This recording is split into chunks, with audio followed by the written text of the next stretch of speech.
Dollar dreams తో అమెరికాకు వలస వెళ్లిన వారి పరిస్థితి దినదిన గండంగా మారింది. ట్రంప్ ఏ క్షణాన ఏ నిర్ణయం తీసుకుంటారో అర్థం కాక ఇమిగ్రెంట్స్ బిక్కుబిక్కుమంటున్నారు. గ్రీన్ కార్డు ఉన్నా పౌరసత్వానికి భరోసా లేదు. అక్రమ వలసదారులపై ఉక్కుపాదం మోపుతున్న ట్రంప్ సర్కార్ తాజాగా H1B వీసా విధానంలో సమూల మార్పులకు సిద్ధమైంది. అమెరికా అధ్యక్షుడిగా రెండోసారి బాధ్యతలు చేపట్టాక వలస విధానంపై ప్రత్యేకంగా దృష్టి సారించారు డొనాల్డ్ ట్రంప్.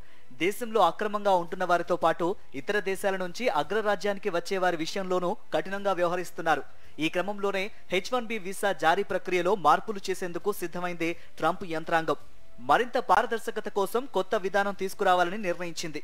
దీంతో పాత దరఖాస్తులను foreign labour access gateway flag delete చేస్తోంది.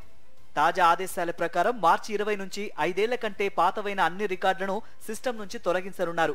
ఉద్యోగులకు సంబంధించి 5 సంవత్సరాల కంటే పాతవైన వీసాల రికార్డులన్నింటినీ డౌన్లోడ్ చేసి పెట్టుకోవాలని ఆయా సంస్థలను ఇప్పటికే ఆదేశించారు. లేదంటే ఆ రికార్డులను కోల్పోవాల్సి ఉంటుంది. H1B సహా అన్ని తాత్కాలిక లేబర్ కండిషన్ అప్లికేషన్స్, శాశ్వత లేబర్ సర్టిఫికేట్ అప్లికేషన్స్ పై ఈ తొలగింపు ప్రభావం పడనుందని office of foreign labour certification విభాగం నోటీసులు జారీ చేసింది. వీసాల జారీ కోసం US ఇమిగ్రేషన్ విభాగం త్వరలోనే కొత్త దరఖాస్తు ప్రక్రియను ప్రారంభించనుంది. Foreign labour access gateway flag అనేది అమెరికాలో పనిచేసుకునే విదేశీ ఉద్యోగులు, కార్మికులకు సహాయపడే పోర్టల్.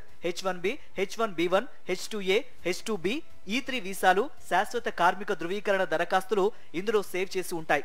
ట్రంప్ తాజా నిర్ణయంతో 5 ఏళ్లకు ముందు సేవ్ చేసిన దరఖాస్తులను తొలగించనున్నట్లు OFLC తెలిపింది. ఈలోపే పాత రికార్డులను డౌన్లోడ్ చేసుకోవాలని ఆదేశించింది. ఇక ఈ ఏడాది నుంచి H1B వీసాల జారీలో అమెరికా కొత్త విధానాన్ని అమలు చేస్తోంది.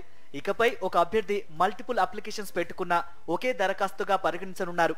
రిజిస్ట్రేషన్ల సంఖ్యతో సంబంధం లేకుండా దరఖాస్తుదారులందరికీ సమాన అవకాశాలు కల్పించడం కోసం ఈ కేంద్రీకృత ఎంపిక ప్రక్రియ నిర్ణయం తీసుకున్నట్లు అమెరికా పౌరసత్వ వలస సేవల విభాగం USCIS వెల్లడించింది.